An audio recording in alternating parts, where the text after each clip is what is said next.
Bonjour à tous, c'est Mélie sans Mélo, on se retrouve aujourd'hui pour une nouvelle présentation. On va revenir très loin en arrière puisque je vous tourne cette vidéo alors que nous sommes déjà au mois d'avril et je ne vous ai pas parlé de mes lectures depuis le début de l'année. J'ai fait de très belles lectures et puis récemment des lectures un peu moins sympas.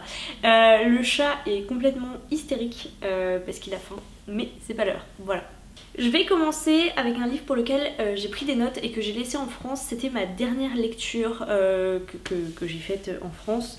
Et il s'agit de Les Marches des Géants, le tome 1 du cycle des secrets de Manon Fargéton.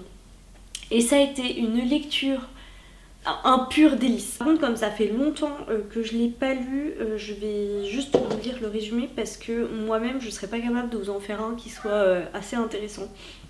Donc, dans la cité d'Aletheia en conflit avec l'empire voisin, Laura appartient au clan des marins. Isolée, décriée par son propre clan, la jeune fille tente de trouver sa place dans des jeux politiques troubles entre trahison et complot meurtrier. Mais dans l'ombre, un autre danger menace Aletheia, les magiciens se mènent une lutte sans merci. Equinox, la plus ambitieuse de tous, a reçu ses redoutables dons d'un masque millénaire et nourrit ses pouvoirs des secrets de ses victimes. Un soir, Equinox entre en contact avec Laura, elle a un secret à lui révéler. En fait, ce résumé est juste absolument parfait. Je trouve qu'il va pas trop loin dans le récit, mais il pose les bases à la fois de l'univers et de la politique et du système de magie, qui est assez complexe. Donc je vais commencer par ça.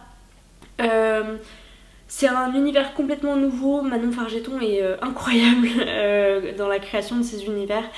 C'est pas c'est pas une terre fermée ou une ville fermée, c'est des tas d'auteurs qui ne s'embarrassent pas de créer quelque chose d'aussi immense, d'aussi énorme. Et là, Manon Fargéton, dans une lecture qui est destinée à un public jeune adulte, elle arrive à créer un univers qui est dense, qui est riche, mais sans nous assommer de détails politiques qui pourtant auront leur importance parce qu'on sent bien au fur et à mesure de l'histoire que le conflit avec l'Empire...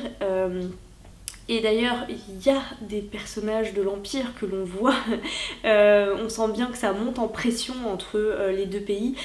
Donc il va se passer des choses dans la suite du cycle. C'est un univers qui est riche tant sur le plan géographique que sur le plan culturel et mythologique, parce qu'elle nous amène aussi un certain nombre de mythes et légendes qui dépendent des différents clans, des différents peuples et même des différents... monde, parce qu'on est aussi sur une base d'univers parallèle.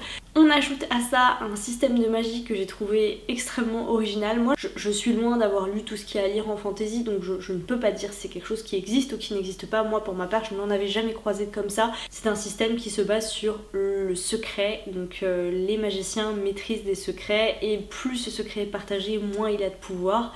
Moins il est partagé, plus il accorde de puissance aux magiciens. Sur la création du monde, la création de l'univers, il n'y a absolument rien à dire. Il y a plein de peuples différents, de clans qui se côtoient.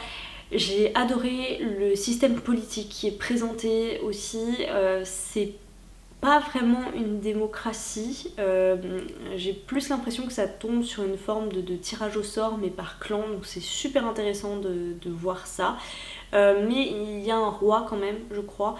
Je me demande si c'est pas le roi qui tranche à la fin, mais voilà, en tout cas il y a un mode participatif sur la création des différentes lois, avec bien sûr des jeux d'alliance et de pouvoir dans les différents clans.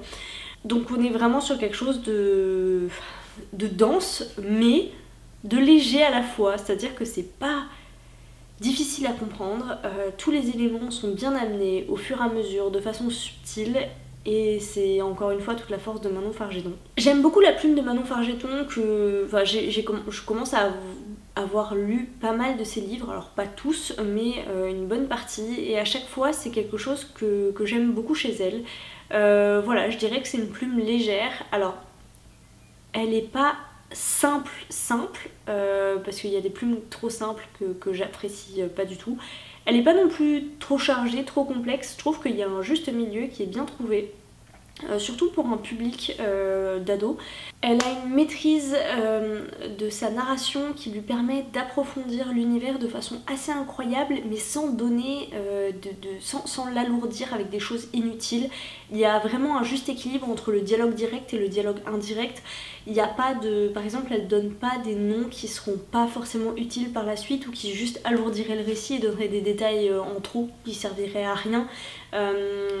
Grâce à ce jeu justement dans les dialogues qui permet de pas tout nommer mais vraiment de faire avancer l'intrigue avec plein de des petites branches parallèles on va dire qui sont importantes pour faire avancer l'histoire mais qui sont pas tellement importantes qu'on ait besoin de tout savoir à leur sujet. En ce qui concerne les personnages, je me suis vraiment beaucoup attachée au personnage de Laura, qui est un personnage qui sort de l'ordinaire au sens où c'est pas une héroïne, c'est un personnage qui est assez isolé, qui a jamais réussi à se faire vraiment d'amis. Socialement parlant, elle a un peu de mal, ça reste une héroïne privilégiée par rapport à d'autres. Il y a un peu tout qui lui tombe dessus au même moment, des phases importantes d'une vie à traverser, que ce soit le deuil, l'engagement dans une vie politique auquel elle s'attendait vraiment pas. On sent que c'est un personnage qui évolue beaucoup du début à la fin parce que elle doit faire ses preuves auprès de son clan qu'elle est censée représenter. Mais elle se cherche en même temps et je trouve que c'est très bien joué de la part de l'autrice. De toute façon elle a vraiment une façon assez juste je trouve de transmettre les émotions des différents personnages en fonction de leur âge. Je vous en avais parlé quand je vous avais parlé de À quoi rêvent les étoiles que j'avais adoré et pour moi c'était aussi un point fort de ce roman. Je trouve qu'en règle générale les personnages adolescents de Manon Fargeton sont très bien réussis. Voilà. Pour les personnages adultes pour l'instant, à part dans À quoi rêvent les étoiles où il y en a quelques-uns qui sont creusés, c'est vrai qu'ici je trouve que les émotions sont peut-être moins creusées chez l'adulte que chez les ados qu'on peut croiser, ça c'est vrai.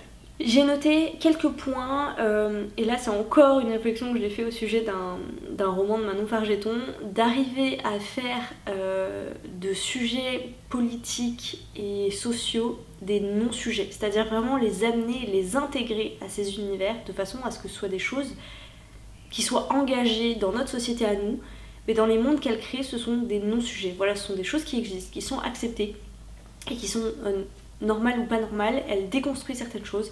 Par exemple, la notion du consentement apparaît très tôt dans ce roman-là. C'est le premier point que j'ai noté. Et je l'ai trouvé super intéressante parce que pour une fois, c'est un jeune garçon qui dit non. Voilà, parce qu'il se fait... pas harcelé, mais il se fait clairement embêter par une jeune femme qui est très insistante. Et de la même manière, l'homosexualité est très présente dans ce récit, mais qui est toujours, et comme dans tous ses livres, traitée avec beaucoup de délicatesse. Et enfin, on a beaucoup d'inclusivité, avec certains handicaps qui sont présents. Ils sont jamais pointés du doigt comme...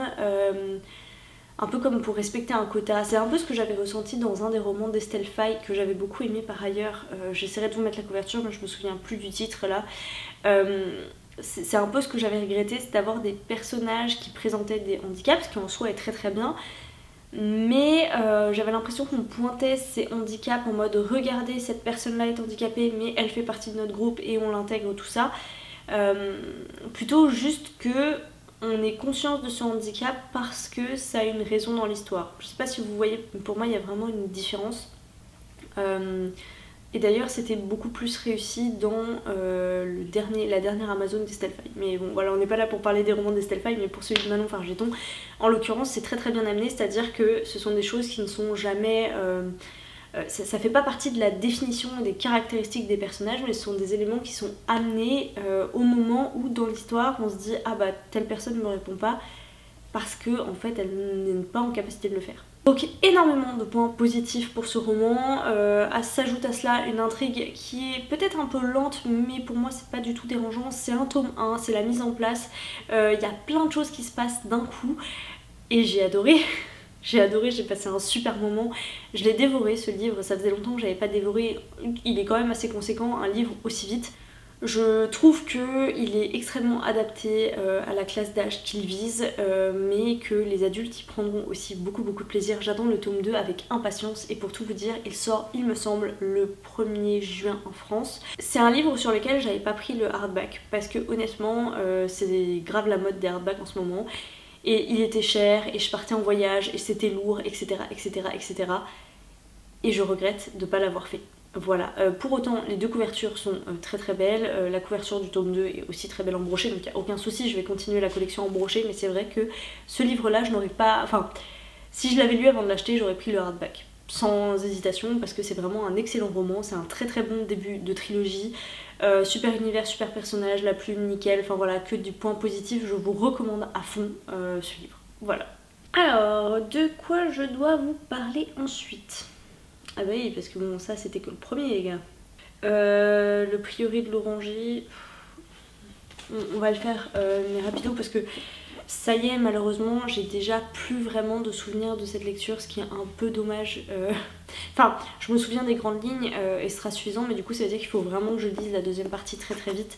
J'ai eu un peu de mal à me mettre dedans, d'ailleurs je l'avais commencé, puis laissé de côté, puis repris. Est-ce que je l'ai repris depuis le début? Je l'ai pas repris depuis le début, mais je l'ai pas repris non plus là où je l'avais laissé. J'ai dû revenir un petit peu en arrière pour bien tout comprendre. D'ailleurs je me demande si j'ai pas parcouru le début en diagonale pour être sûre. Parce que là aussi on est sur un univers très riche, très complexe. Par contre là il n'y a pas de doute, on est bien sur de l'adulte. On est sur quelque chose d'un niveau au-dessus quand même en termes de complexité pour ce qui est de l'univers, et en particulier des relations politiques et de l'histoire de cet univers. Puisqu'en fait on comprend que ce qui se passe dans le présent va dépend beaucoup de légendes et de religions qui se sont créées en fonction des histoires du passé. Donc tout a un peu son importance. On va suivre deux personnages principaux. D'un côté, on a une jeune magicienne qui s'appelle Ed Durian, à l'est ou à l'ouest, je ne sais plus. Et de l'autre côté, donc de ce monde qui est vraiment coupé en deux, est-ouest, par une abysse du coup. De l'autre côté on a Tané dont l'objectif ultime est de devenir dragonnière. Ed de son côté elle est présente à la cour des Beretnet. Les Beretnet c'est une lignée de femmes reines et on est dans l'attente désespérée d'une héritière de cette reine-ci. Donc il est beaucoup question d'alliance politique, de savoir avec qui doit se marier la reine et quand est-ce qu'elle pourra bien avoir une héritière. Parce que de la fin de cette lignée dépend ou non, selon les croyances, du retour des forces du mal, on va dire des grands dragons qui ont saccagé complètement l'humanité, je crois, des siècles avant. Voilà, c'est un résumé vraiment très très succinct parce que c'est quand même très complexe. C'est un livre du coup que... Alors moi j'ai l'édition là pour le lire, mais vous savez je me suis acheté l'édition collector, voilà, 600 pages presque juste pour un tome. Je crois que le deuxième est plus court, ou pas. Faut vraiment que je le sorte rapidement parce que les détails commencent à m'échapper. On suit énormément de personnages différents et heureusement qu'il y a un rappel de tous les différents personnages. Il y a aussi des cartes. J'ai bien aimé l'univers, pour tout vous dire. Je crois qu'au début j'étais plus contente de suivre Tané. J'avais un peu de mal avec la cour des Beretnet, tout ça, et puis finalement, changement d'avis, j'étais mieux du côté des Beretnet. Tané c'est un peu une héroïne qui m'a un peu... J'ai pas trop aimé son comportement vers la fin de ce premier tome, donc vers le milieu de l'histoire. Là, j'ai un peu de mal à adhérer parce qu'elle a fait des choix, on va dire, par ambition, dès le début, qui étaient peut-être pas les plus heureux, et là en fait c'est en train un peu de lui retomber dessus, donc j'attends de voir comment elle va gérer ça. Par contre Ed Durian, j'aime vraiment beaucoup son personnage. Pareil dans ce roman là, alors c'est pas qu'il est question, mais l'homosexualité est très bien représentée. On est aussi sur un Rénome, donc c'est des choses qu'on voit pas souvent, et j'étais très heureuse de la présence de ces héroïnes dans la globalité. J'ai eu un peu de mal à m'attacher à tout le monde parce que c'est vrai que ça faisait beaucoup à suivre, mais maintenant que je comprends un peu mieux les tenants et les aboutissants, sans tout comprendre non plus, je suis beaucoup mieux dans cette histoire. Voilà. Je vais pas pouvoir vous en dire beaucoup plus honnêtement, mais j'espère vous parler du tome 2 plus rapidement que je ne vous aurais parlé du tome 2. Ouais, vous avez compris, de la moitié, hein. Plus rapidement que je ne vous ai parlé de celui-ci. Magic Charlie le tome 3, une conclusion géniale à une trilogie que j'ai adorée. Je suis tellement contente de les avoir achetés en papier et tellement heureuse de les avoir découverts grâce au Plib. Alors j'ai acheté le premier tome grâce au Plib parce que je pensais, d'ailleurs je sais même plus si ça a été le cas ou pas, qu'il ferait partie des finalistes. J'y avais été un petit peu à reculons de mémoire, mais finalement c'est une histoire absolument géniale. L'univers qu'a créé Audrey Alouette est tellement fun, tellement drôle. Il y a un petit côté animiste aussi qui me rappelait La Passe Miroir. Il y a un petit côté... c'est pas École des sorciers, donc c'est pour ça que pour moi, je sais pas trop pourquoi il était question de Harry Potter à chaque fois que j'entendais parler de cette trilogie en mode oui c'est le Harry Potter français, tout ça, mais moi je trouve pas... je trouve qu'elle a vraiment réussi à créer ses règles d'univers sur sa magie. Et c'est génial. Je vais pas vous faire de résumé parce que c'est un tome 3, mais la conclusion est vraiment top, vraiment bien adaptée. Il y a plein de retournements de situation. J'aime beaucoup parce qu'à plusieurs reprises, on peut croire que tout est perdu pour nos personnages. Elle avait déjà fait le coup dans le tome 2. Qui finissait d'ailleurs sur un cliffhanger assez hard. Hein. Et je dirais que une des choses que j'ai vraiment beaucoup aimé dans cette histoire, par rapport au peu de jeunesse que j'ai pu lire, mais quasiment tous ceux que j'ai pu lire, la présence des adultes est super importante. C'est-à-dire que les enfants, puisque c'est des jeunes ados, hein, donc c'est vraiment... ils sortent de l'enfance quoi. Ils sont pas seuls, c'est-à-dire qu'à plusieurs reprises ils font face à des événements qui sont compliqués, mais les adultes sont là, sont derrière, et à plusieurs reprises on a ce message de il faut en parler à des adultes, c'est pas à nous de tout régler. Alors ils essayent et ils sont frustrés de pas pouvoir apporter leur pierre à l'édifice, mais je suis tellement contente qu'il y ait des adultes dans ce livre qui leur disent non, en fait, vous avez fait votre part, vous êtes des enfants, vous restez dans votre chambre, vous allez faire vos devoirs, vous faites ce que vous avez à faire, mais vous laissez ces histoires d'adultes aux adultes. Il y a aussi des valeurs très importantes qui sont partagées dans ce livre, notamment le consentement plus, et ça c'est méga important, puisqu'on va parler de viol encore. Je sais plus si c'était dans le tome 2 ou dans le tome 3. On parle de viol, mais de façon complètement adaptée. Comment dire, c'est jamais vraiment nommé, si vous voulez. Moi en tant qu'adulte, je sais que c'est ce mot là qui est mis sur ce qui se passe. C'est pas une scène sordide dans laquelle une jeune fille se fait coincer au fond d'une ruelle. C'est très clairement de l'abus de pouvoir et la désinvolture de certains hommes haut placés vis-à-vis d'objets personnels d'une jeune fille. Je trouvais que c'était une façon très importante d'amener des messages importants, encore une fois, aux enfants. Voilà, que non, on a le droit de dire non, non c'est non, qu'il faut en parler, dire qu'il s'est passé quelque chose, qu'on n'est pas bien, qu'il y a eu quelque chose de pas normal qui s'est passé. Voilà, et il y a aussi une grosse mise en avant de la confiance, donc la notion de confiance entre jeunes gens, mais aussi entre enfants et adultes. Je vous parlais du consentement, c'est en repensant, là, en vous en parlant, c'est très clairement un des chevaux de bataille de ce livre, et je trouve ça magnifiquement bien amené et très très bien géré par l'autrice. Et enfin, quelque chose de très intéressant aussi, on a la déconstruction de l'invisibilisation des femmes dans l'histoire. Ce que je trouve génial dans cette histoire, c'est que bon, en gros on a trois personnages adolescents principaux, deux on va dire, Charlie et Sapoti, qui sont vraiment les deux personnages principaux, et la troisième du trio c'est June, donc l'amie de Charlie, l'amie d'enfance, qui n'a pas sa langue dans sa poche et qui ne se laisse pas faire, qui va être très clairement en support et en soutien complet auprès de Sapoti pour l'aider justement à faire face à des comportements malvenus de la part de jeunes gens. Donc c'est un personnage qui est super important. Pourquoi je vous parle de June? C'est parce que c'est June qui va vraiment dire non mais là il y a un problème, il y a un truc pas net au sujet des femmes et des partis pris dans cette histoire, et elle veut vraiment creuser. Et ce qui est étonnant, c'est que c'est vraiment la personne la plus studieuse et la plus académique de la bande qui va dire mais non, tu te fais des idées, une femme n'aurait pas fait ci, une femme n'aurait pas fait ça.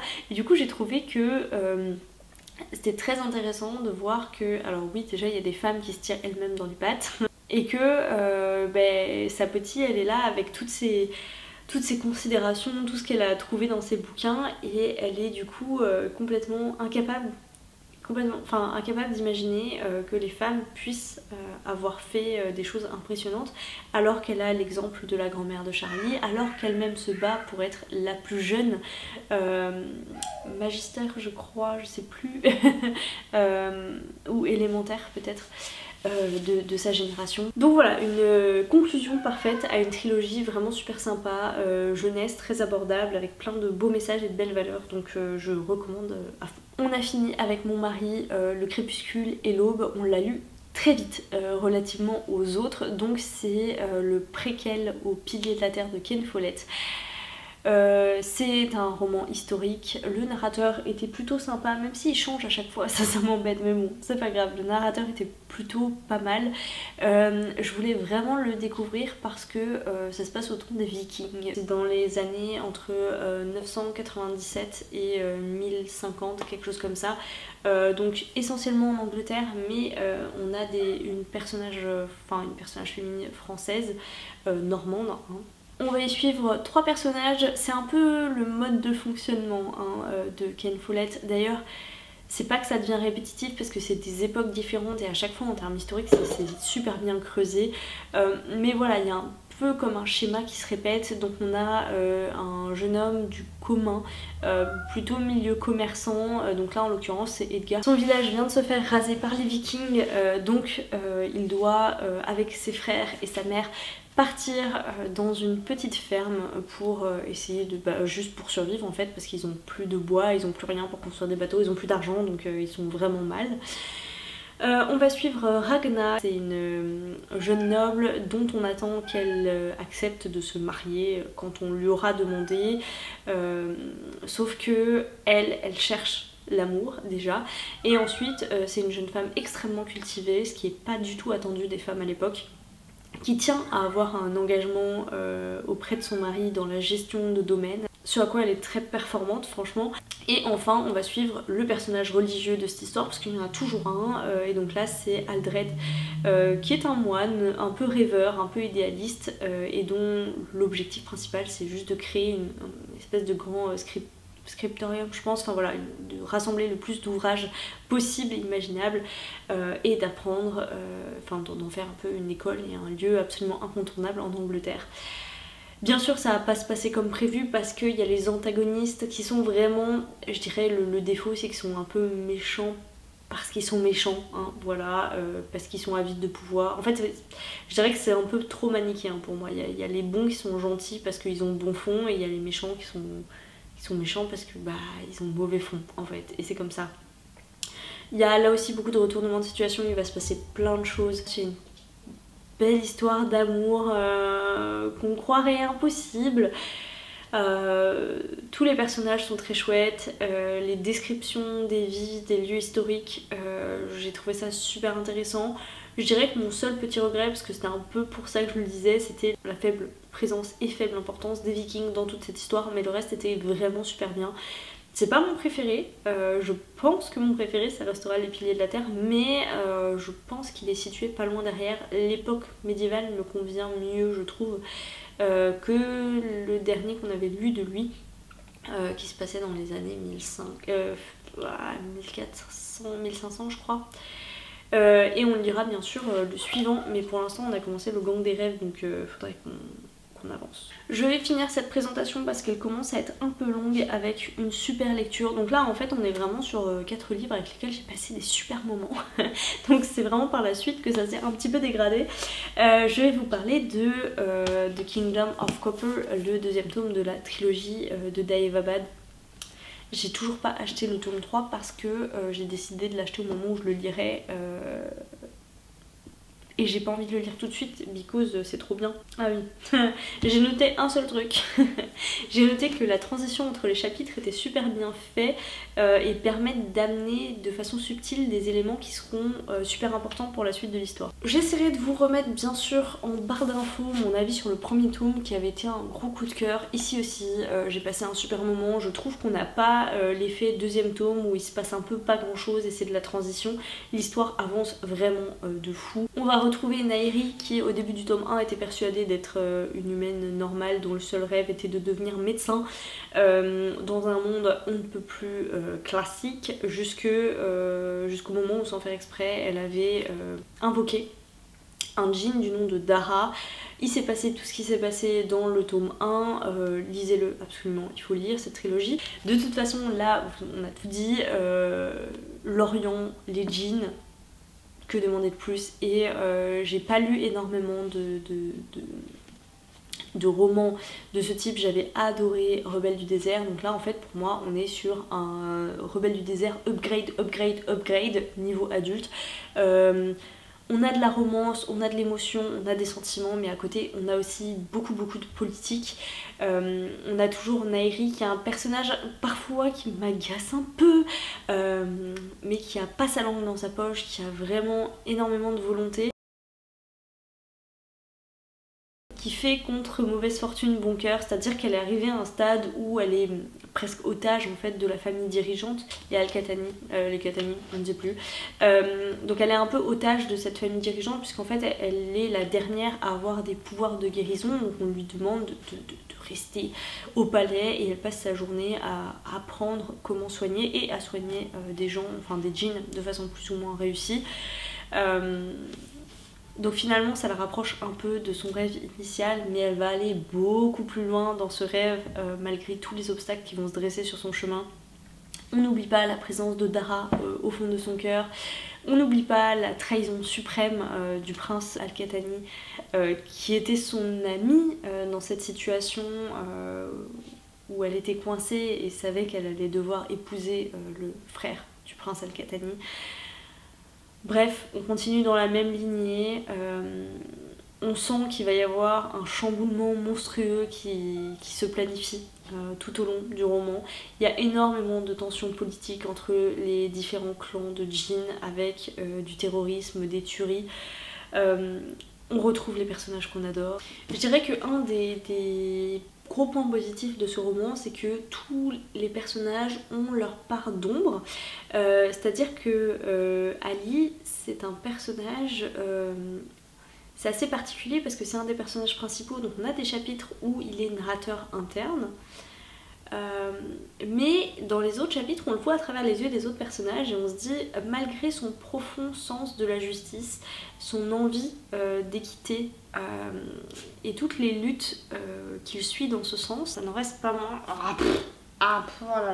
ça ne reste pas moins un personnage qui est un religieux assez extrême dans son chemin de religieux et militaire, si vous voulez.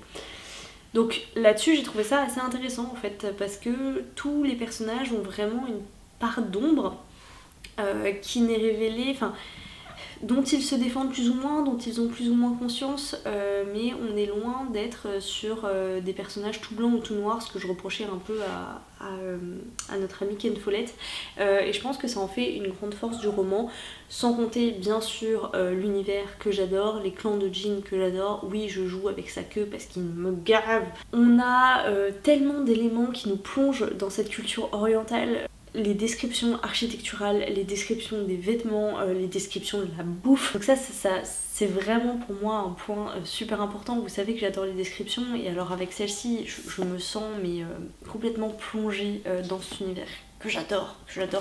Voilà, je ne peux que vous dire ça, que j'ai adoré, que la fin est absolument explosive, que comme la fin du premier tome, on nous laisse sur un gros cliffhanger et on a juste envie de lire la suite.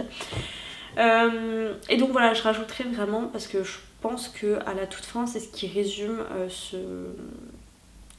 ce roman, c'est on est constamment à la recherche d'un équilibre de force.